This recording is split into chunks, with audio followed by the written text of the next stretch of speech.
So yeah, actually this is a perfect follow-up to the last presentation, and I apologize, I've just been recovering from a flu, so I'm feeling kind of blop, blop, blop at the moment as well. So I'm 23, I'm an artist, I'm an illustrator, I'm an animator, and I was actually doing a lot of reading the other day about children and fantasy. And that's my kind of, I was always a bit of a dream child, and so that's kind of my heart center, as I like to put it. So I was doing a lot of reading about how children use fantasy as, a form of escapism. They're so burdened by the brutality and unending trials of the real world that they use fantasy as a kind of security blanket. And I think that's a load of blop. I think we don't really make that distinction when we're children, right? Like, when I was a little girl, I thought the moon followed me home every night. And then when I found out what actually happened, I was equally fascinated. Imagine hundreds and thousands and billions of stars whirling around each other endlessly and ceaselessly.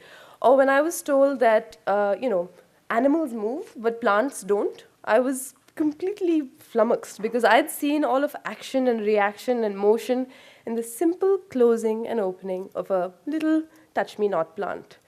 So I actually started illustrating books when I was 16. I illustrated my first book. It was a book of Hindi poetry, and I think I was kind of afraid that I was growing up too fast, and I was, getting kind of burdened by the brutalities of the real world.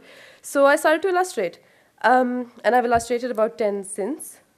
And I think why I love illustrating is because each page becomes this paper boat that sets off into a world where,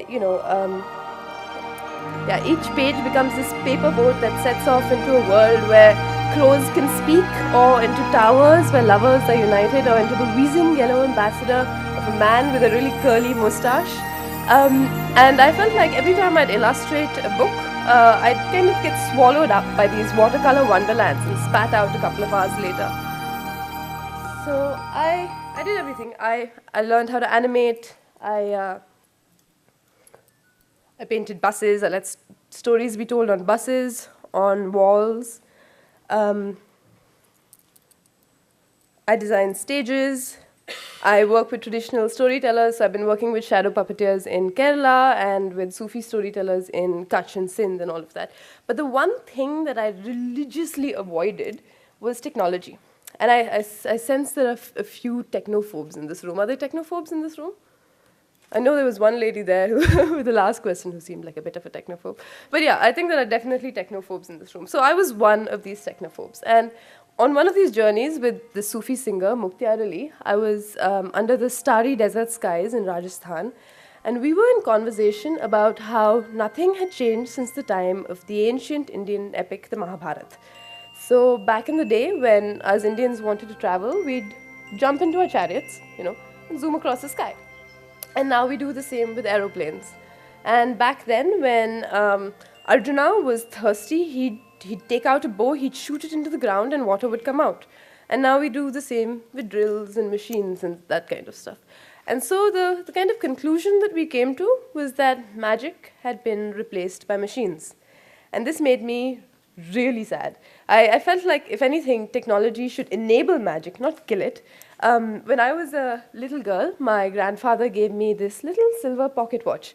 And this was technology, right? And this little piece of technology, 50 years old, became this kind of gilded gateway into a world full of time travelers, and it was like a compass, and I'd go on explorations with it and all of that stuff. But somehow our cell phones and our fancy watches and our iPads weren't doing that. They were stopping us from dreaming. They were stopping us from being inspired. So I was in art school, and as most art schools do, they kind of shake you up a little bit and make you face some of your fears. So I decided to start working on a series of interactive narratives for children called Khoya. Now, it was a series of experiments, and the first book was actually an augmented reality book for kids. So how it would work was that you bought it like a normal book, and it had these QR codes inside. Has everyone kind of come across augmented reality with QR codes, and you can scan them with your phones and things? So it had those things, but instead of being, for ads or that sort of stuff, what we did is you'd take out one of these QR codes or magic symbols, and you'd place it on yourself and look into your webcam. So for example, I would take a QR code, pin it to my shoulder, look into my webcam, and I'd see myself in my webcam that became a magic mirror, but I'd see myself with a crow sitting on my shoulder, whispering secrets into my ear. Or at another point, you'd put a QR code on your eye, like an eye patch, and you'd see yourself transform into one of the characters of the book. And this is the kind of stuff that we were experimenting with. Really kind of also bringing together the technological and the tangible, because I was an illustrator since I was 16, but also I started to animate, and I felt like things on screen were so far away from things that I could hold in my hand. So when the iPad came out, then that became another medium to experiment with, and so we started working on a book called Khoya Again, which became into a kind of series of interactive narratives and experiments for kids. So I'm just going to jump in and show you some of the interactions and show you how we're trying to use technology to really bring back magic.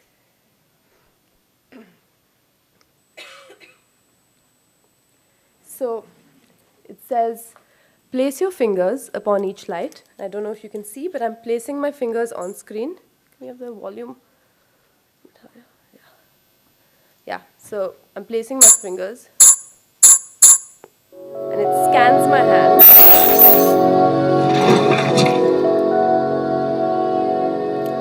And opens up the book.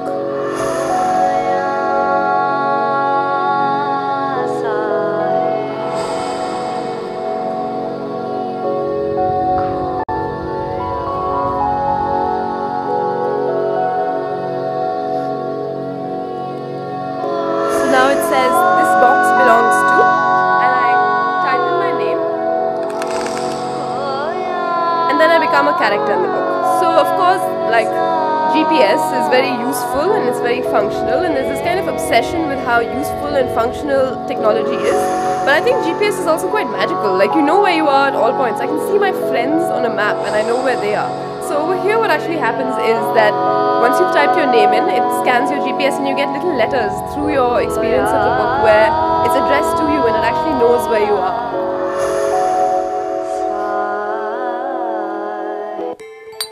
Now when I say magic, I don't mean kind of dragons and puffs of smoke and that kind of stuff. I actually mean this childhood magic. These little ideas that we all had as kids that somehow really connected with us. And one of these ideas is fireflies in a jar. I don't know if I ever actually put any fireflies in a jar. I don't think I managed to catch them, but it still fascinated me for some reason. So here you actually need to tilt your iPad.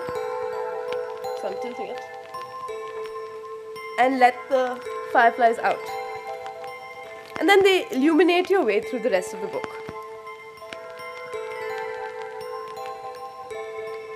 And another kind of idea that I had as a child was that an entire universe could be contained within a single marble. Like, you've seen those little spirally things inside marbles, and it always felt like it could be a galaxy for some reason. So over here, you need to actually drag this marble into this magical device,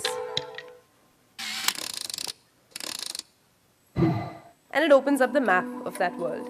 Now, fantasy books have always had maps, right? Harry Potter has the Marauders map, even in the beginning of Lord of the Rings, there's always a map, but these maps have always been static in some sense. Here we can now actually create maps that move and glow and change, and if it's raining outside, it could rain within the world of your map.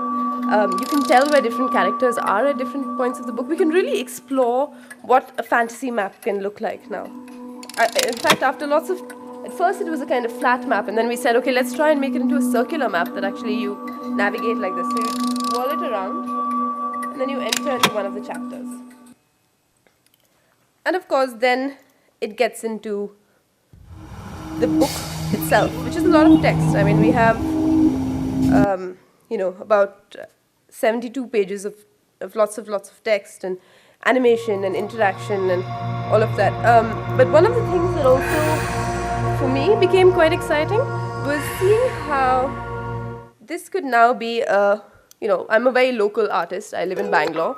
But at the same time, it's an international platform. The App Store is an international bookstore. So bringing a lot of original Indian content became super exciting for me. These girls here are the Apsaras. Now I feel like in the West, everyone knows about nymphs and everyone knows about fairies, but nobody knows about their Indian counterparts, the Apsaras, that have been kind of, waiting in Indra's chambers for thousands of years to get out again. So they make a comeback in Khoya. And they make a comeback in a very new contemporary story that actually deals with a lot of contemporary issues, like the environmental crisis.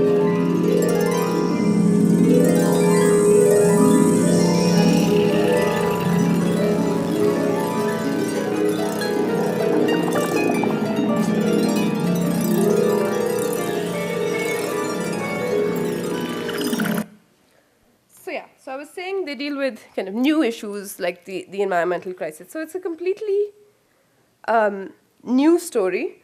And one of the things that I think also is exciting about now mobile technology, and it was one of the things that I at first resisted, was the fact that it's mobile. Now, when I was a little girl, I used to go out and I'd collect like shells and pebbles and stones and sticks and feathers, and I used to have vast collections of natural objects that I'd collected around my house.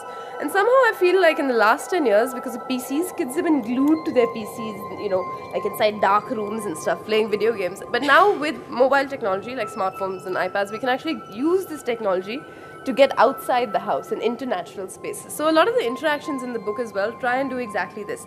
While the kids, the protagonists of the book, are off on quests, you need to go on a quest as well. And you need to, the iPad has a camera, so you need to go outside and take photographs of different natural objects around your house. And once I'm just taking a picture of something, but once you've taken it, you can actually tag it, and you create this kind of digital collection of natural objects that you've collected around your house. Also, what we're planning on doing over time is creating a kind of social network around this. So a child in India could take a picture of a peacock and put it up online and say, oh, I saw a peacock today. And a child in London could take a picture of a fox and say, oh, I saw a fox today. And it kind of creates this buzz around one's natural collections that one's created. And since Khoya is a series as well, with each book, technology evolves, and as, of course, it's very functional and very usable technology, making lists and all of that stuff. But with us, what we're really excited about is seeing how we can adapt it to make really cool interactions for books that actually are not just electronic books that are PDFs that you flip with your fingers, but actually really redefine what a book really means. Going off on quests. At some point in book 2, you need to go outside to your garden and take your iPad, put it on with your camera, and you can see all the plants in front of you. And then you press a little button and you can see the pixies that live inside those plants. Or at another point, your screen is full of leaves, and so you need to make the sound of wind, like and blow the leaves away. At some point, your screen is full of touch-me-nots, and so you need to actually close all those touch-me-nots until it reveals the next page. And these are the kind of playful interactions that we're trying to create with Khoya. Now, the next thing that I actually wanted to talk about, sort of zooming out from Khoya a little bit, was this idea of a digital market or a digital bazaar. Now, when I think of markets, I think of ancient corridors and piles of color and haldi and mirchi and silver and cows and fish and color and incense and hollering and these are our bazaars. And when I travel across the world, I'd go to Paris, for example, and I'd find vintage lace and French perfume. When I went to London, I found crochet and tea. In Berlin, I found industrial boots and a leather jacket. And these are what one would find in bazaars, but somehow online, in our digital bazaars, everything is starting to look the same. Everything has this kind of same plainness to it, this whiteness to it. And it really makes me question, where are the artisans of the digital world? Why does our digital bazaar not have the same kind of cultural content that real bazaars do? And this is something that we've kind of been playing with as well in Khoya, trying to find the storytellers of the digital world.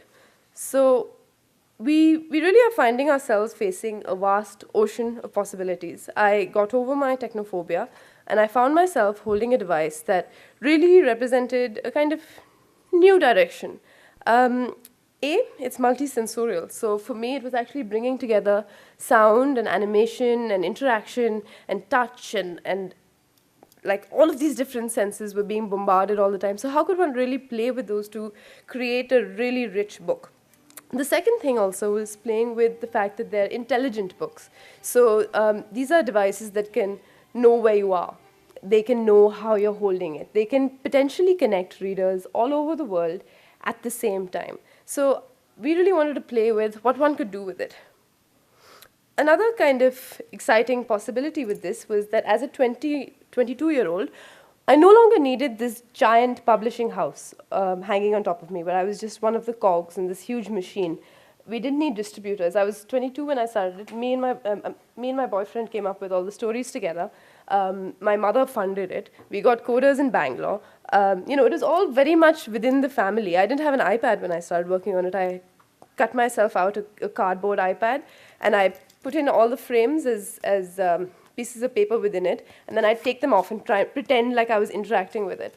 And these are the kind of things that actually happened while we were working on it. And this is, I think, what's exciting about having a digital market where one can just be one's own publisher as well, is that two 22-year-olds can come up with a story and put it up online. Another thing also that was quite interesting and quite different with Khoya is that it was an illustrator-run book. Now, again, while working with publishing houses, I found often that illustrators are one, again, cog in the machine.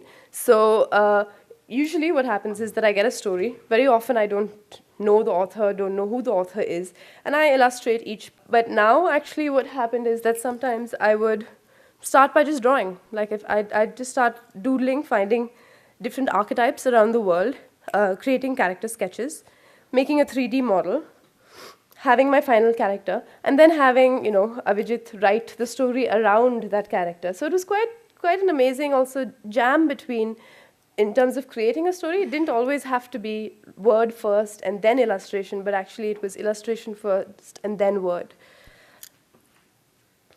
There are also, though, this is always a problem, is that I sometimes sound like a bit of an evangelist, like, yeah, I used to be a technophobe, but now I love iPads or whatever. But there are shortcomings, and I think actually we should look at those shortcomings very seriously and try and see what one can do to actually face one's fears. I think actually what happens a lot is that when we do face those fears, they can kind of become guiding lights to how we can reinterpret a book and what a book will be. The books that we've always grown up with and the books that I grew up with were extremely introspective. They took me into my own little cocoon, and I'd sit under a tree and read for hours and hours and hours, and then we'd talk about it later. But perhaps now with interactive books, we could bring people together. We could bring back the kind of oral tradition campfire setting where people can crowd around a device and discuss a story or interact with the story to move to the next space. And this is one of the shortcomings of technology, is that it takes away from family time. It takes away from one-on-one human relationships. So perhaps publishers who are getting into interactive spaces should keep this as one of their kind of guiding lights, is to bring back family time in some way. And I see publishers doing that as well. What's really exciting is that different publishers who are on the App Store now are working with completely new ideas. Like for us, it's been about magic. For somebody else, it's been about family time and doing read-along books, doing read-with-me kind of books. With somebody else, it's been like the Moonbot is one publisher, and they do very animated books. So for them, they're ex-Pixar animators, and they do extremely animated books, and they're blurring the lines between books and animations. And so it's really exciting also to see how different publishers and different people around the world are just interpreting the medium. And for me also, what I'm trying to do with a lot of the interactions is bring back a little bit of this sense of ritualism into some of the interactions. So for example, the hand that appeared on the screen is the hand of Fatima, and it's an ancient symbol that guards doorways in the Middle East and things like that. But over here what it does is that it actually guards the doorway of the app, and then you kind of open it to get into the next page.